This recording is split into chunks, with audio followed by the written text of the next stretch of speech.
I'm Chris Gardner of the Houston Round Ball Review, and joining me is Dan Friel. Did I get that right? Dan Friel, You did. Yep. the co-founder of TBT. That's the basketball tournament. How are you doing, sir? I'm doing great. Thanks so much for having me, Chris. I really appreciate it. I'm thankful that you're joining me to do this. The basketball tournament, TBT. How long has it been around? What was the impetus for the creation of it? All that good stuff. Yeah, we started in 2014 with our first tournament. So this will actually be our 11th tournament that we've had. Our 10th was last year. Um, in terms of starting, it kind of just started as a series of text messages and emails between two buddies that have been friends since we were 12, Okay. And I oftentimes will say that it's like the modern day equivalent of two guys sitting around a bar and talking Hmm. about sports and imagining, like what could be and what could happen. To be honest with you, it didn't really start as a business idea. It just was like something that we were just texting Okay. about. My buddy John Mugar and I were just texting about and emailing about and imagining, like if you were going to start something from scratch, how would you do it? What are the best parts of sports that you really love? Who are some of the guys that you would love to see play? And that one series of text messages kind of evolved over a relatively short period of time into this idea of staging a major basketball professional tournament in the United States. It was something that we didn't see existing already. And it was something that we thought would be a lot of fun to try. And and again, not as a business concept, just as something that we thought would be interesting to do. And, as time kind of progressed and we started talking more and more about it. And when we would mention it to some of our other friends, everyone had the same impression, like, man, why doesn't that exist already? Why aren't people already doing that? And luckily we were kind of able to pull some things together. John was able to get the right investors and the people involved professionally to do it. And we both kind of stopped what we were doing professionally at that point in 2014 and ran with it. And the ball's been rolling down the court ever since. That first year, looking back on it, what was that first year like, and how has TBT grown since year one? It was crazy, I think, is probably the only way I can describe it. We came into this without any background really in professional sports and in basketball specifically. We're huge sports fans. We were both college athletes, but it wasn't a situation where we knew for sure that this was going to work, and we knew that people were going to show up. So what ended up happening was we did a lot of recruiting that first year. We were lucky to have launched with an article on Bill Simmons's old website called Grantland that Hmm. was written by Zach Lowe. And he wrote about this concept of a basketball tournament, and that kind of gave us some measure of credibility, but we were still reaching out to people blindly and still trying to Okay. get them to want to play in the event. And that first year, we did everything ourselves. We were writing all the articles ourselves. We were managing the website. We did a voting process back then to get in. That was how teams got in back in the early days. And we were auditing all those votes ourselves. Like it was really a true handcrafted event. And so, Chris, when we got there, I was kind of playing a little bit of a role like you are right now, asking questions post game of all of the participants. We set up a press conference, and mainly for archival purposes, we just wanted to Hmm. record what those folks were going to say after the game. And one of the questions that I asked everybody that came through, all 32 teams in that first year, was, "What did you think when you heard about TBT?" Every single person said, "I thought it was a scam. I thought there's no way that this is going to happen. There's no way that they're going to pay $500,000 to some team that wins a basketball tournament." And, to our long-term credibility, when the Notre Dame Fighting Alumni beat the Barstool team in that championship game in 2014, we immediately wrote checks to Notre Dame Fighting Alumni. All of those players got checks that night. They cashed them the next day. The money cleared, and then that kind of set the stage for what was going to happen down the line. And I think that what we've always tried to do is bring the same credibility to our event that we would bring to our normal lives. We want to treat people fairly. We want to treat people, with the golden rule of like, treat others the way that you want to be treated, and trying to extend that same courtesy to everyone that we would hope to have ourselves. And that has kind of helped us, I think, significantly over the years to build this event into what it's become. The last few years, we've been able to really capitalize and coordinate with a lot of really awesome basketball programs around the country. This year, we're so excited to be at Houston, number one team in the country. There's so much momentum Hmm. behind this program. There's so many great people involved with this event behind the scenes, and we're just very, very grateful for where we are right now. Year one had 32 teams. How many players on the team? On average, was about 10. We actually had, John and I were just texting about this morning. We had one team that was led by Josh Selby, who you may remember from Kansas way back when. Yeah. Selby showed up with 4 guys, and to his credit, he played a 4-on-5 game and almost won. He scored like 47 points himself. It was unbelievable.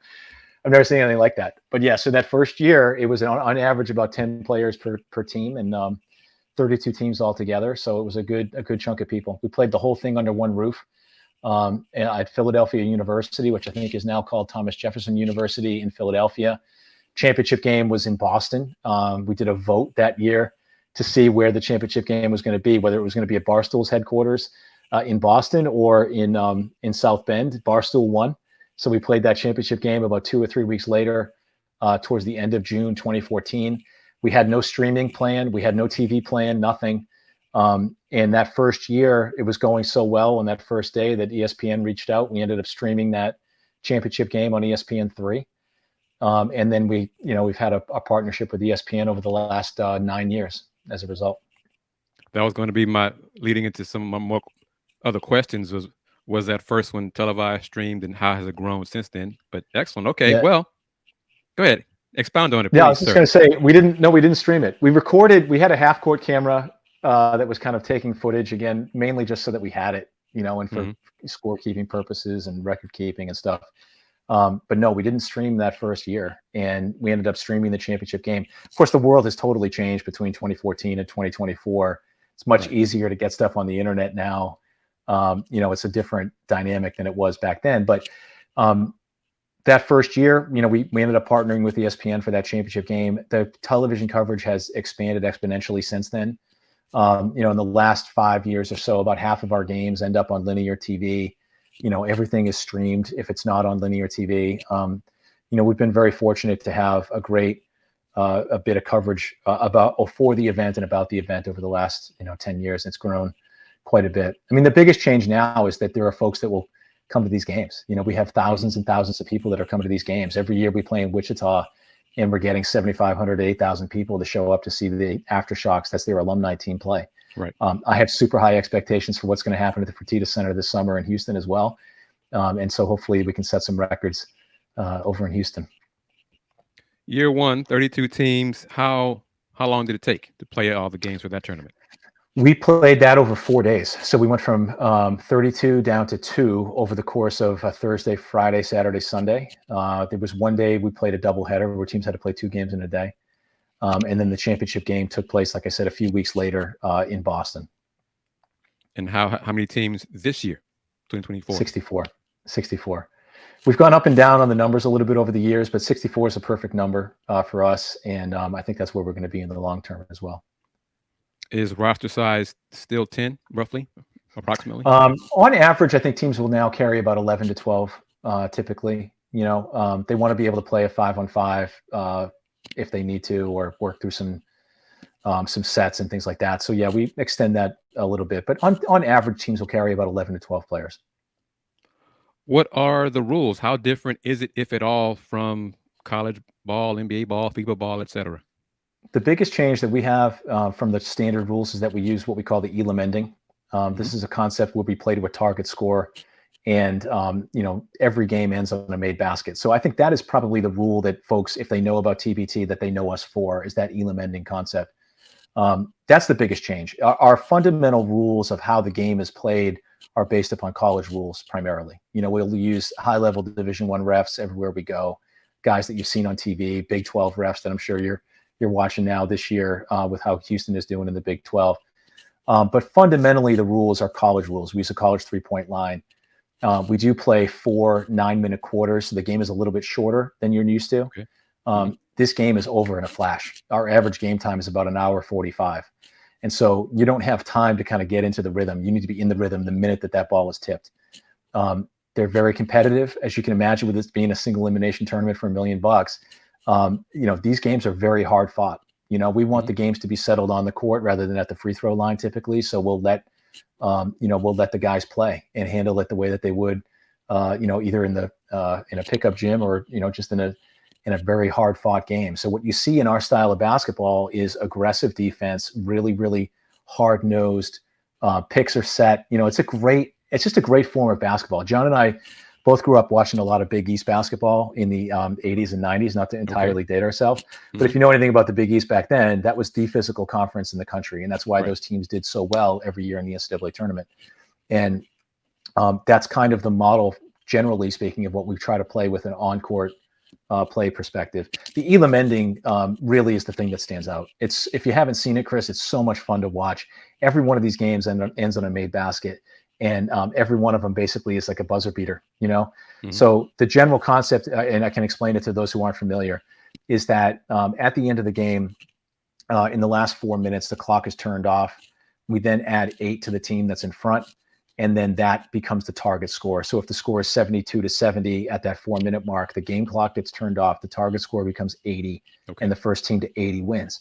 Now, what you get as a result of that is you don't have any of the end of the game fouling. Nobody's trying to stop the clock. You have to play good defense. If you get a stop, you can get the ball back and you can get that score back to where you need it to be. But it's super, super exciting. And once we did it in that the first trial round that we did in 2017, we were just convinced that this was the future. So we kept doing it. What are the dates for games this year? We are going to be at the Fertitta Center on, let me just confirm that I'm not misspeaking here, but it's Friday the 19th. Okay. Then we're going to play second round game on Sunday the 21st. And then the third round game is going to be on Tuesday the 23rd.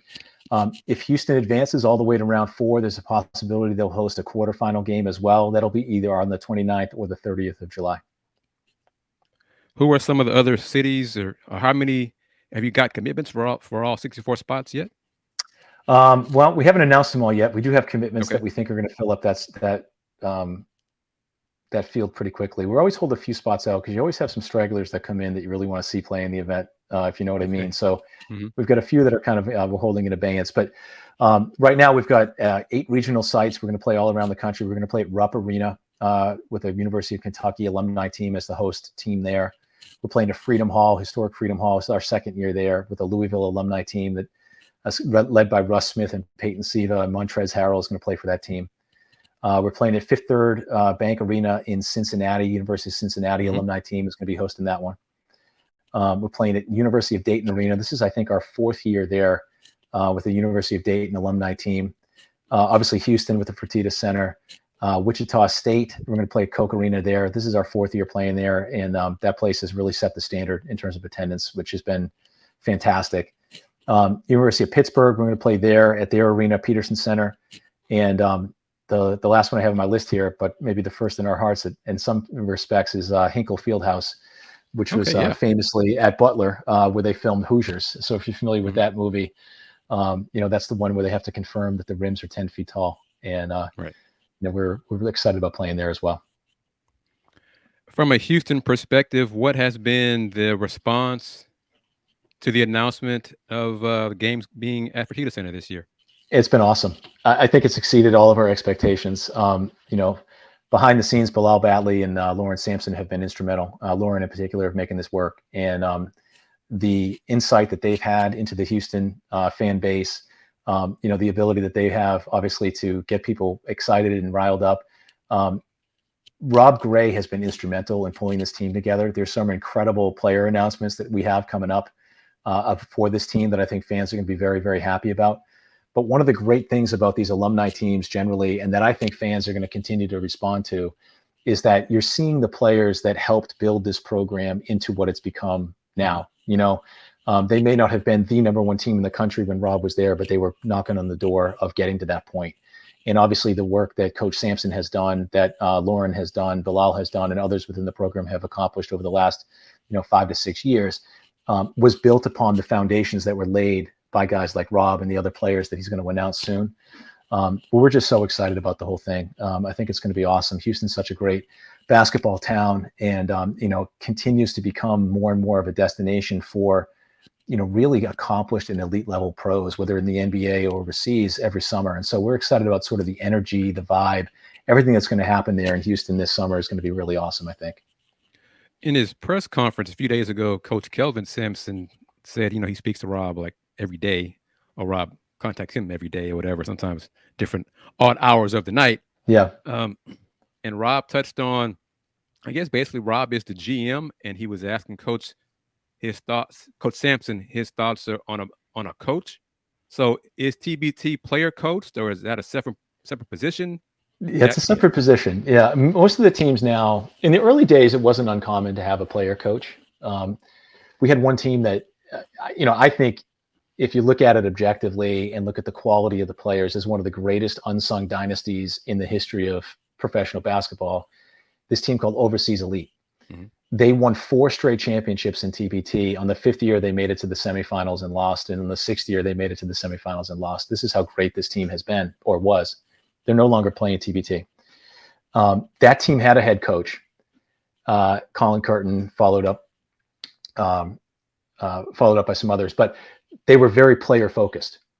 The thing that's neat about this event, Chris, and I think it's similar to the NBA in the respect that these guys are all pros now, mm-hmm. So as good as they may have been at the University of Houston at 21, 22 years old, playing 4, 5, 6 years overseas really tends to separate the wheat from the chaff when it comes to how good these guys actually are and how much they know about the game. I always say, if you're still playing professionally 3 years out of college, you really know what you're doing. Mm-hmm. And so what you're going to see is there will be a head coach. There will be someone that's calling the plays in the huddle. There will be someone that's calling the timeouts for sure. Who that is, I'm sure Rob is kind of holding off, and he'll announce at the perfect time.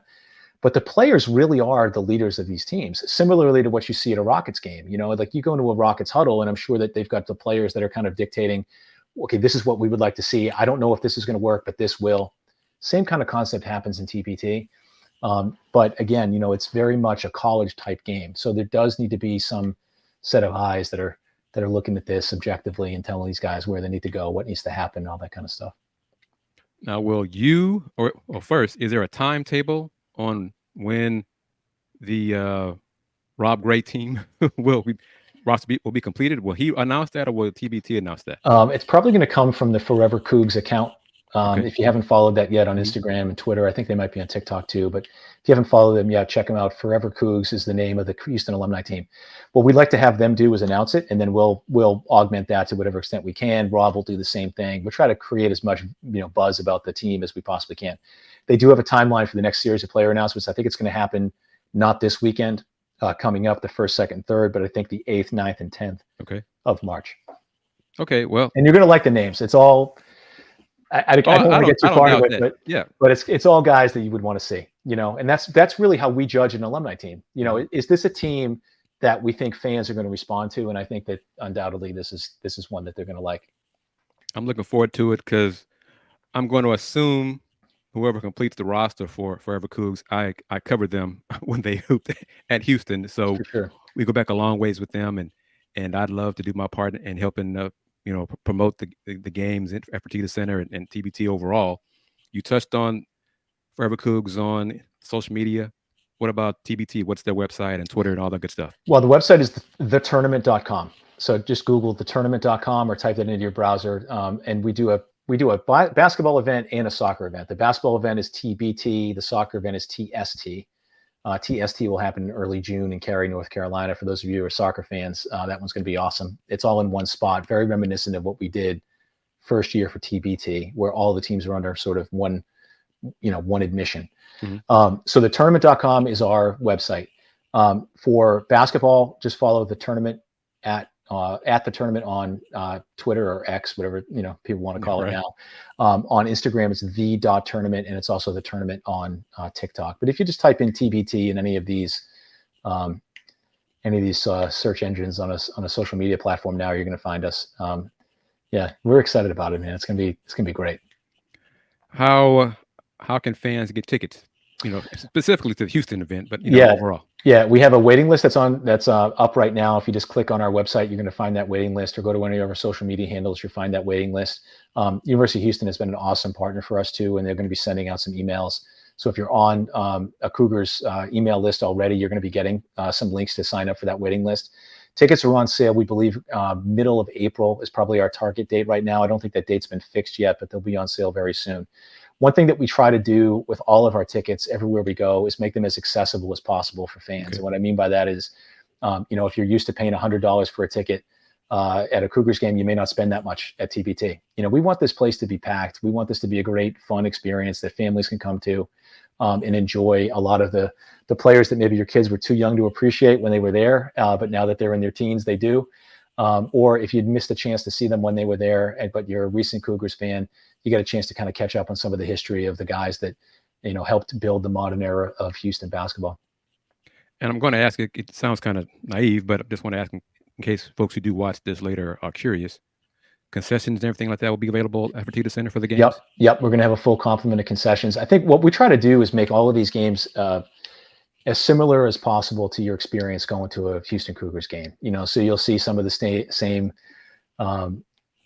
staff members. If you have an usher that walks you in, hopefully that person is still there over the summer. We want the experience to be similar. It's not going to be identical, obviously, because it's not a University of Houston Big 12 game or things like that. But we want it to be familiar enough that you're having a great time, and different enough that you're also experiencing something that is unique. And that's really where that Elam Ending element comes in. Rob Gray hits a 35-footer, to win a game, and I guarantee you, if that happens in front of that hometown crowd, they're going to carry him off the court. That happens everywhere we go. And so those are the kind of experiences that we're trying to create every summer. And hopefully that trend continues. And I have really, really high expectations, both for this team in Houston, as well as for the Fertitta Center generally.